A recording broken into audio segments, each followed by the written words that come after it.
Build It for Good, I'm Danny Green. This is Crypto Changemakers, a podcast where we hear from social entrepreneurs, creators, and artists who are using blockchain technology and NFTs to do good in the world. I'll try my best to not use any jargon because I really want to tell this story, that crypto is unlocking new possibilities in philanthropy, equity and diversity, and financial inclusion. Though NFTs and cryptocurrencies can be bought and sold, this show is not financial advice. Today we're learning about the Kindred Hearts project from the founder, Johnny Utah. Kindred Hearts is a collection of 7,777 programmatically and randomly generated NFTs on Ethereum. Each Kindred Heart Card NFT is composed of 9 different layers created by over 50 artists and contributors. This is the first project of the Favrit, that's F-A-V-R-I-T, community, which has a mission to make the world a better place. Johnny Utah, thank you so much for being here. Welcome to the show. Danny, man, thanks for having me. Excited to be on your show.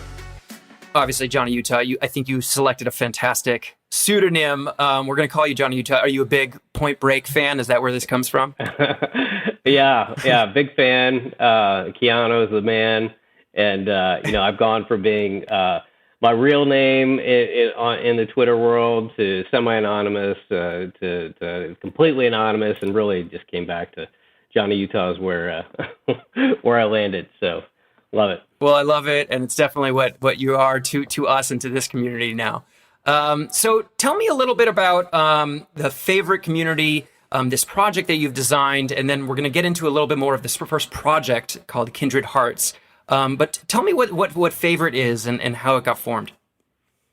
Yeah, no, I'm happy to share details about Favrit, and I'll just start with the name Favrit, where it came from. But there was a poster on my wall, and it was my daughter who spelt from her my favorite daughter, and the name itself, I think, has been sitting on a poster on my wall for several years.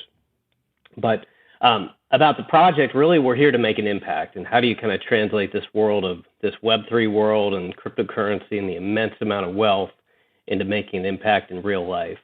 And so for me, spent a lot of time thinking about ways that we can make an impact. And really, we're starting with our first strategy called Kindred Hearts. That's beautiful. And so have you been involved in crypto and in NFTs for a while? Kind of what's your background? How did you get into this? Yeah, sure. So I'm the crypto class of 2017. I fell down the Bitcoin rabbit hole in 2017. And I remember distinctly that first weekend where I dove into a number of TED Talks on blockchains and distributed apps, and really fell in love with it. And I thought I had missed the boat, missed the window, but really formed a really strong, high level of conviction for the cryptocurrency and kind of the impact and modeling of what that can do in the real world. So I fell in love with it, and we can dive into, fast forward to 2020 and DeFi, yield farming, and all the other things in this distributed finance model. Super compelling and interesting. And I spent a lot of time just learning and digging in deep to what it is to yield farm.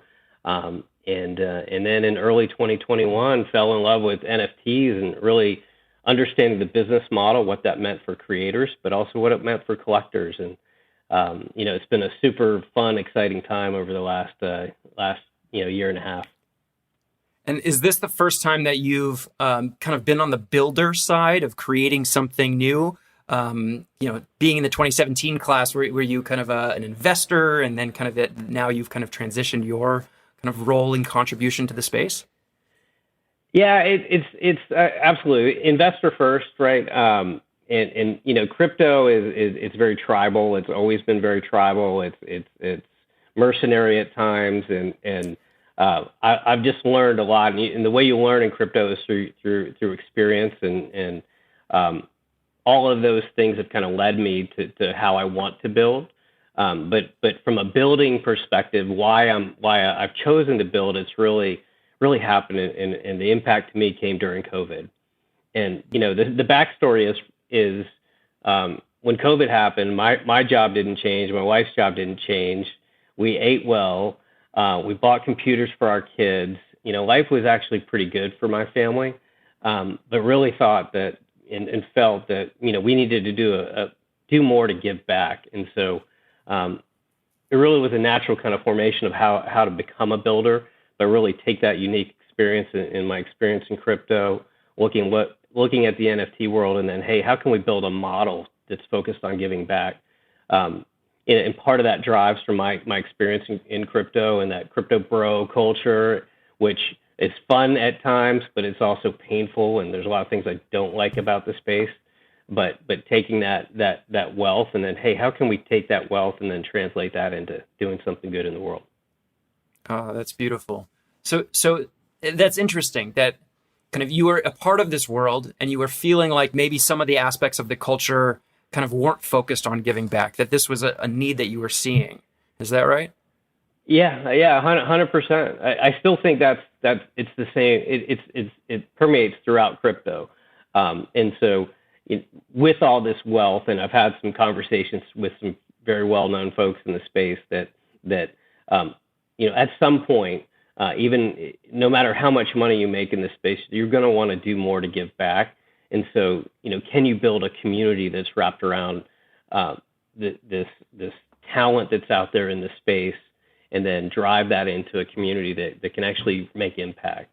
So, and that's where I think the what's missing right now in crypto is how do you tie kind of this kind of digital money, digital world, digital experiences to real world impact, because that's where we're going to make a difference, and then you can make a difference in generations. So that's how I'm thinking about it. Yeah, that's beautiful. Were you seeing anything in the space that that was inspiring to you, that you felt like was making an impact, or is it like, I'm seeing nothing, I got to go build it?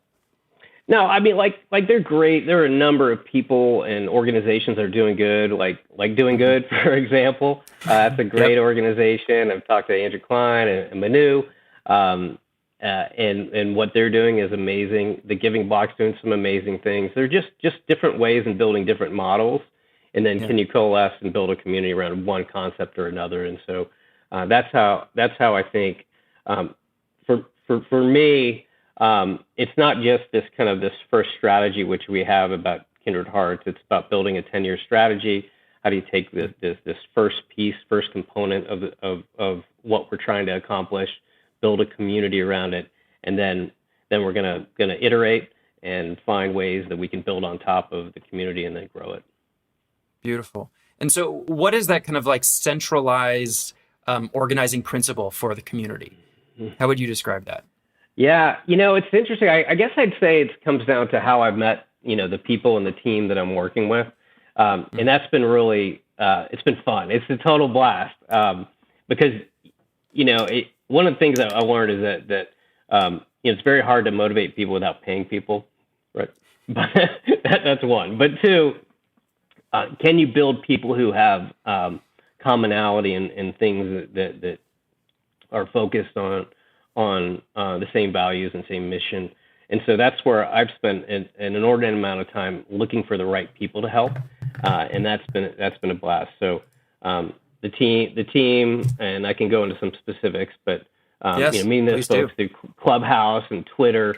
My tree line really stems from Clubhouse back in the spring, and then in Twitter Spaces, and really connecting with some really cool and amazing people.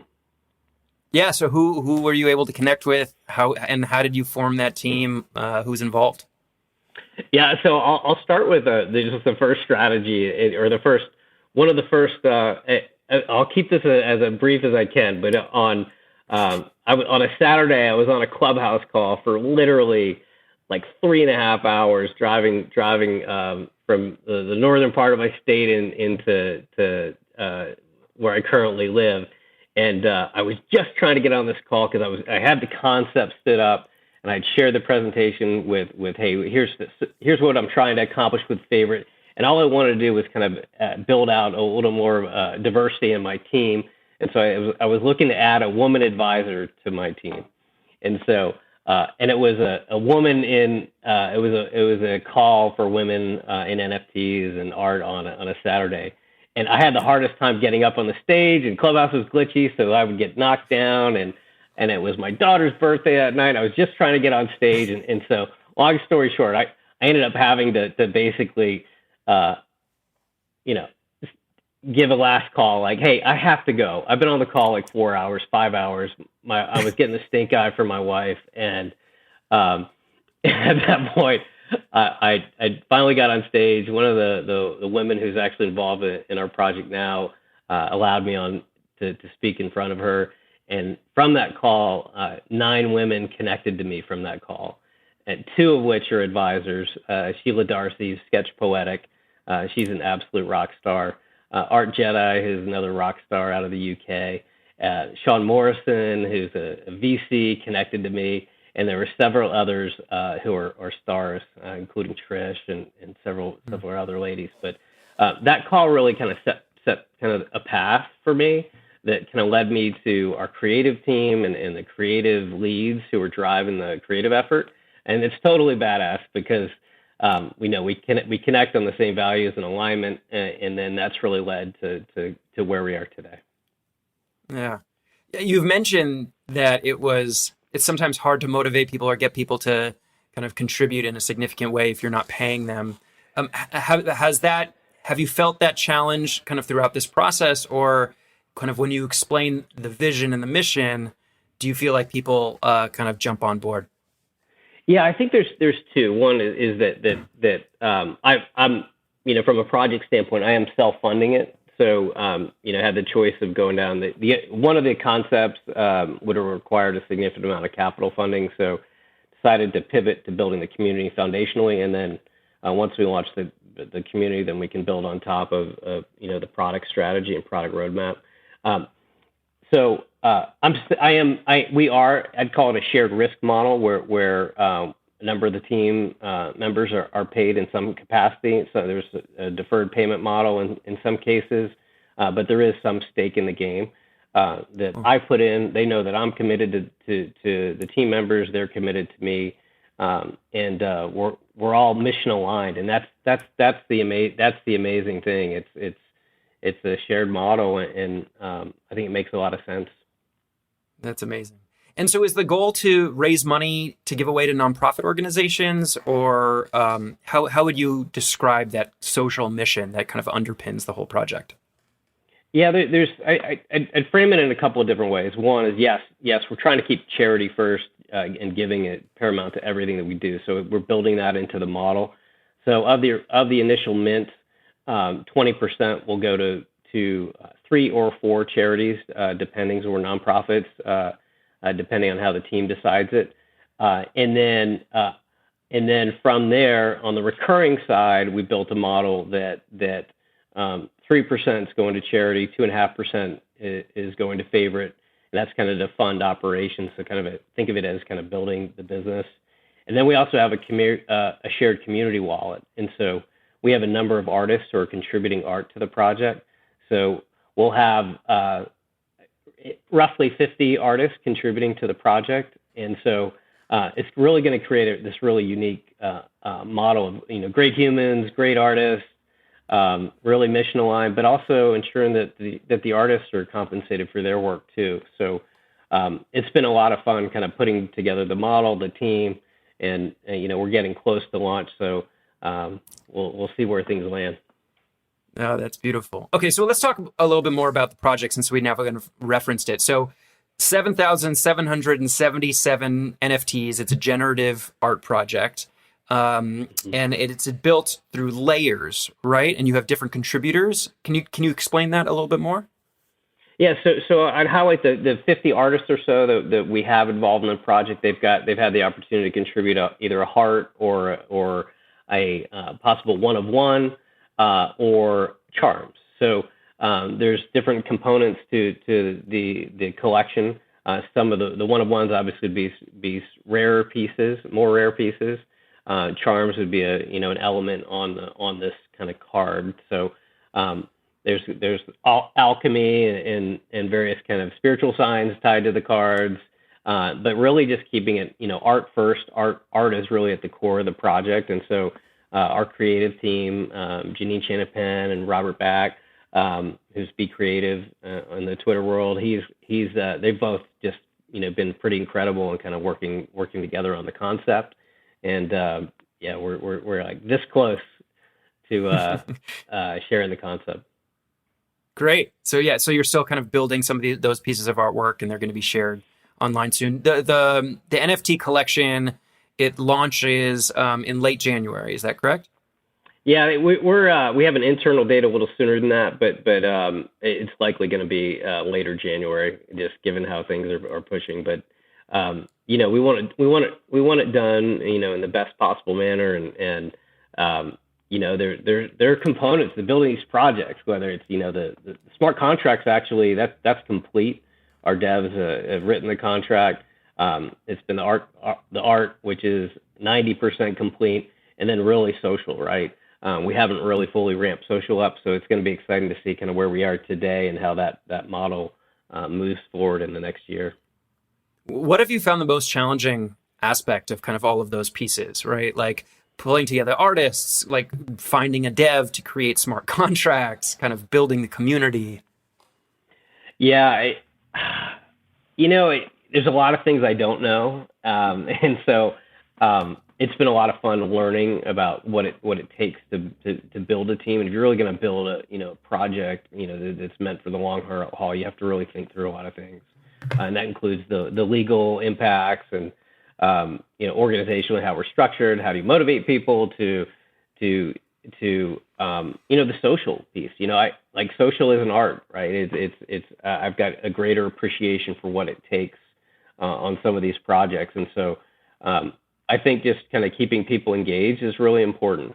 And finding roles and whether it's a quote DAO or independent folks who want to contribute in different ways. How do they engage, and how do we make sure we take advantage of people's talents? And so I think all those things are challenges. And I think we're learning as a team. Yeah, I think everybody's kind of learning in the space as they go, right? Trying to see what's working from certain projects, right? Like mimic or copy some things that are working well, at least from a strategic standpoint, but also kind of put your unique spin on it, right? Yeah, 100%. Yeah, for sure. Yeah. So you have a long-term vision. You're building this organization called Favrit, Favrit, right? Which is the community. The project is the first. Kind of what are other elements of this that you see kind of over the long run? Yeah, I think the key is look how do we make impact in real life, right? So the community engagement on the recurring side will be one of the ways that we're going to engage kind of locally. But we've also built a charity strategy. So one of the key folks who I've met is Kelsey Driscoll. She's with Upbring, which helps kids at risk. Kelsey's just a fantastic person. So she's actually helped develop our strategy. So some of those goals include onboarding 10 nonprofits, and we've already have 2, for example, that our first two choices they do not accept cryptocurrency today. So, but the common theme is they're both very interested. They both are worthy causes, and they both want to learn. So that's super exciting. So the onboarding of nonprofits is important. Raising $1.5 million in year 1 is part of our initial goal. Just from a kind of like broad kind of target of like, hey, things that we can do, and we had an additional goal of onboarding one, larger foundation, whether it's like a St. Jude or another foundation with a big name. So we're thinking through those things, and then from a product standpoint, we don't have all the answers, but our intent is to be multi-chain. Find opportunities that really can enable giving, and we may launch a follow-on project, right? Or we may launch a project with a nonprofit to help them fundraise, right? And then we start looking at those rev shares, and then how do we make it compelling for the nonprofit and important for us to kind of grow the business and grow the team. Beautiful. So you said you've already selected 2 of the nonprofit organizations that are going to be beneficiaries from this first Kindred Hearts NFT project. Can you tell us who those nonprofits are and how you selected them? Yeah, so we selected as a team. It's interesting. We have a team that's kind of based in my hometown, South Carolina. There's a school called Meeting Street Academy, which serves underserved communities, and think of it as the founder of the school. Ben Navarro is a very wealthy individual in the Charleston, South Carolina area, and he basically had the concept of like, hey, if you provide the same level of education to an underserved community as a privileged school, and his children went to, that they could perform just as well. And so the school is proving that mission out. And so collectively, education is important to me. It's important to how the concept of Favrit came together. And so the team supported Meeting Street Academy as our first choice. That's great. Yeah, it's awesome. And there's a second charity as well that's already been selected? There is. The Gaboe Peace Foundation. So Janine, our lead creative director, and Robert, Janine met Lema Gaboe at an event in the LA area, and Lema won the Nobel Peace Prize in 2011.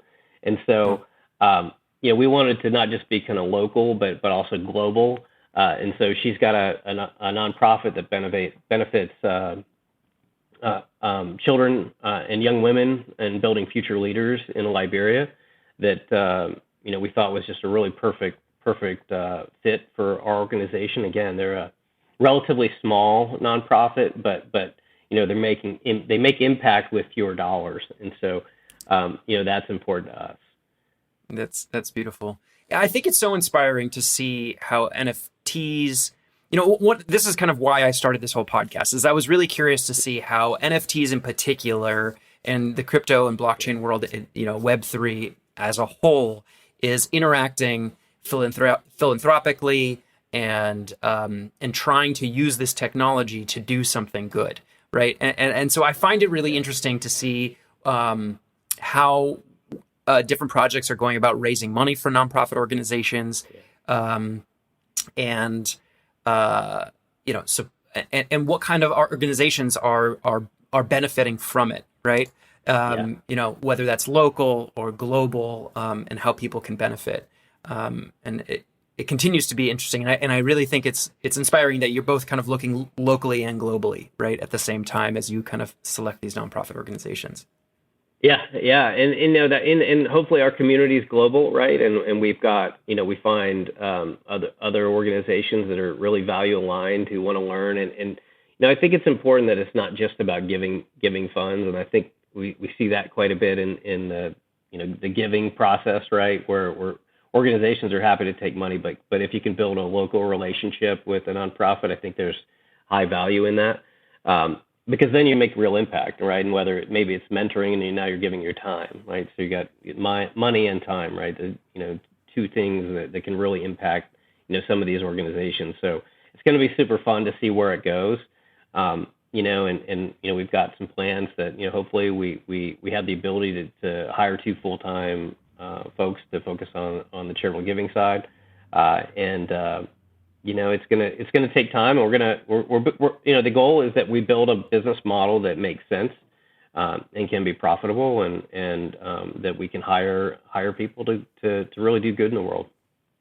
And so being part of what I hear you saying is that being part of this community is not just about, okay, I own the Kindred Heart NFT and through the primary sales and the secondary sales that's generating money for these nonprofit partners, but that the nonprofit partners are actually kind of integrated into the community to a greater extent. And you're inviting holders of these NFTs or members of the Favrit community to actually volunteer at these nonprofits or contribute some sort of skills. Did I get that right? Yeah, that's where we'd like to take it. I think you could probably have a scorecard to say, hey, what is the ideal partner versus just an organization we want to give funds to, and there can be both, right? I don't think it's necessarily a perfect mix, but if you can have both, where you can make impact with those specific organizations and contribute time to those organizations, I think that adds more value and it adds more of a partnership. And so I think partnering is really important, and it just can't be about, stroking a check. And is the long-term vision to kind of go very deep with a few limited number of partners, or to create a larger platform that kind of onboards tons of different nonprofit organizations or NGOs? How do you see that balance? I'm not 100% sure where it goes. I do know that we're setting a year one target of 10 nonprofits that we can onboard into the space, and I think it's like with anything, we'll see different opportunities with each of those organizations present themselves. I think the flip side is, if you're looking at like a global organization like St. Jude, which receives millions and millions of dollars a year. We still and believe there's a place for a larger organization to be partnered with Favrit, and we have to find out what that right mix is and what that right partnership is. If we can kind of scoreboard those and really drive partnerships with specific partners, and then really see where the community wants to take it. If the community says, hey, we want more local partners, and we'd rather not invest in these large nonprofits, that's okay too. And maybe we just have specific targets that we go after. But I think that's going to be part of the fun, is figuring out where we take this thing. Yeah, that absolutely. I mean, that is the journey here, right? Seeing kind of where it goes. Well, it's really exciting. I mean, do you feel like the NFT collecting community, the investor community, is inspired by these projects and by doing good and seeking out opportunities and projects that kind of have that as that social component tied into it? It's interesting. I believe so. And I'll start with creators. And I think creators are in fact giving people. They're emotional beings. They as part of their DNA is they want to give back. So I'd say yes. If you're looking at like the crypto, historic crypto culture, not necessarily, but I think it gets back to this other questions, like at some point it's not just about the money. How can you make impact, right? So I think those folks will come over time, or a percent of those folks will come. And so there'll be a higher probability that they'll participate. But the reality of it is, you don't need everybody, right? You need folks who are, believe in the mission, they believe in the cause, and are they willing to get on board? So yeah, it's an interesting dynamic, right? Because NFTs are significantly more fun than crypto. And I think folks like me would totally, I totally agree with me. Yeah, I think that it's interesting, right, that you're telling the story about, there was the crypto, and then that led into NFTs, and that essentially, like this new way of investing and this new activity around NFTs, that it did open up an opportunity to do something socially minded, right? That it seemed like it was more of a kind of like like the soil of NFTs, like will sprout more social good projects rather than just kind of simple crypto investing. And that it's attracting different sort of people as well to that space. And I find that to be true as well. I think that there's really innovative social good projects that use blockchain technology, but the kind of creativity that we're seeing in the NFT space and the ability to use art in inspiring ways, that to me is makes a lot of sense, and is, I think, where we're seeing a lot of the social good innovation and philanthropic innovation as well. Yeah, 100%. I agree with you, and I think it's connecting all of it together that makes this super exciting and how things will grow. I will say, like, when I first started thinking about it, it was, I was looking at token models as a path to just, hey, how do you gamify giving, and what does that look like? I still think there's a path to that, but I think the point of iteration and kind of looking at, hey, steps along the way to grow communities, grow teams, and then look at other models along the way, they're all connected. And if you can build these building blocks, then I think there's absolutely a huge opportunity to increase giving in the world.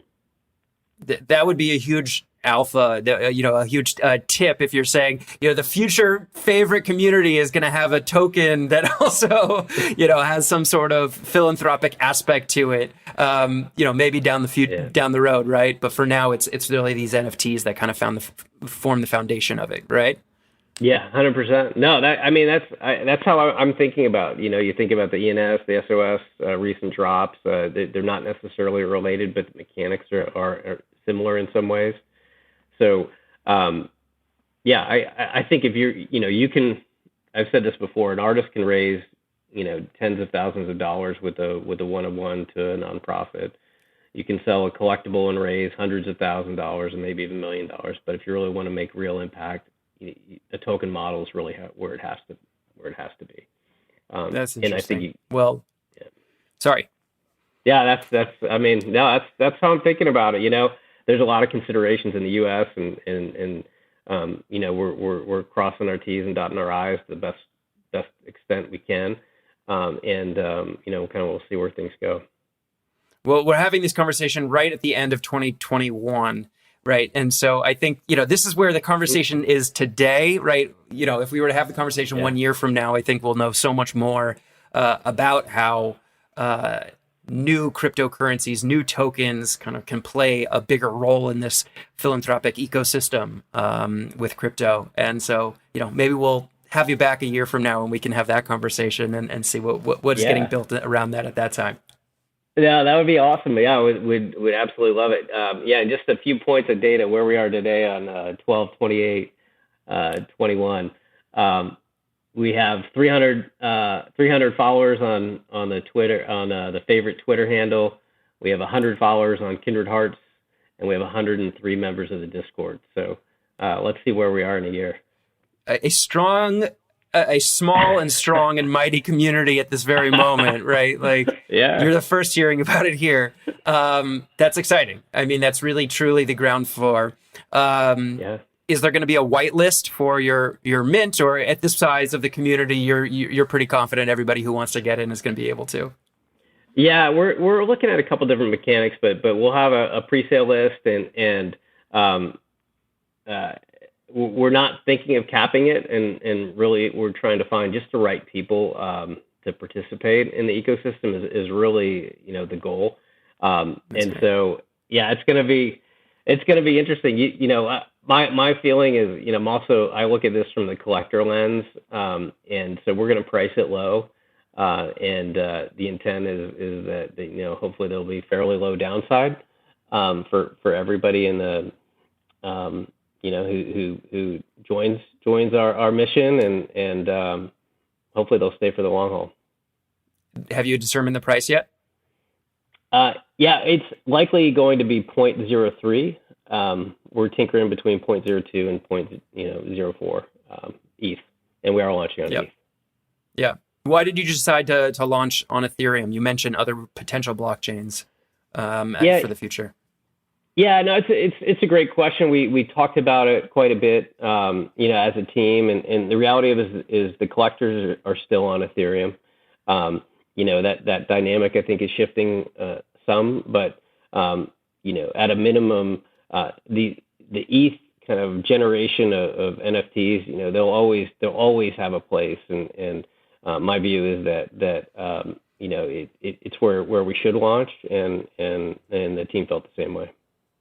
Yeah, that's great. And I just also want to make reference. I called it a whitelist, and you said pre-sale list, and I do want to actually make note of this because I think it's important. This idea of the whitelist is the most commonly used way to describe it, which is it is a list of people who get on the pre-sale, like who can buy it before other people, before it opens to the general public. But there's a movement now to kind of rename this because so I've heard it be called a pre-sale list, which is probably a much better description of it. Other people have called it a rainbow list, which I think is just beautiful. And so I do appreciate your use of language there, and I did notice that and wanted to call that out. No, thanks. Yeah, we've talked about it a lot, and I occasionally slip, and allow list is being used, quite a bit now too, and thank you. Yeah, absolutely. Well, is there anything else that you want to share about the project or the community that's being built right now? Or any other final words? Just the people I've met along the way and participating in the project, Sheila, Art Jedi, Sean Morrison, Alan Henna, Dude Son, the dev team, Coin Guy Bri, Black Dave, Infinite Mandra, Lindsay, Jordan Rocket, Joe Butcher, Naomi Salazar, Art Snitch, and Kelsey Driscoll. They've all been instrumental in kind of getting the project this far. So I just want to thank them. It's an incredible team that you've already been able to build, right? And the amount of people that you've been able to bring into this project from the very beginning. And, I'm familiar with many of the names that you just mentioned as well, and have seen them involved in other sorts of projects, both on with social good as the centerpiece and just, as active members of the community. And so, well done getting to this moment in time. We're excited to see the launch of Kindred Hearts and for the impact that it's going to be able to make for these nonprofit organizations, hopefully, and for the long term. So thank you, Johnny, for being on the show. Yeah, Danny, thanks a lot, man. I appreciate the invite and look forward to hanging out and getting to know you a little better. For more on Kindred Hearts, go to kindredhearts.io or connect to them on Twitter at Favrit Giving. That's Favrit Giving. And please follow me on Twitter at Danny Green, with an E at the end of Green. And shoot me a DM if you're a changemaker or you know a changemaker who wants to be on the show. Thanks so much for listening, and I'll see you next time.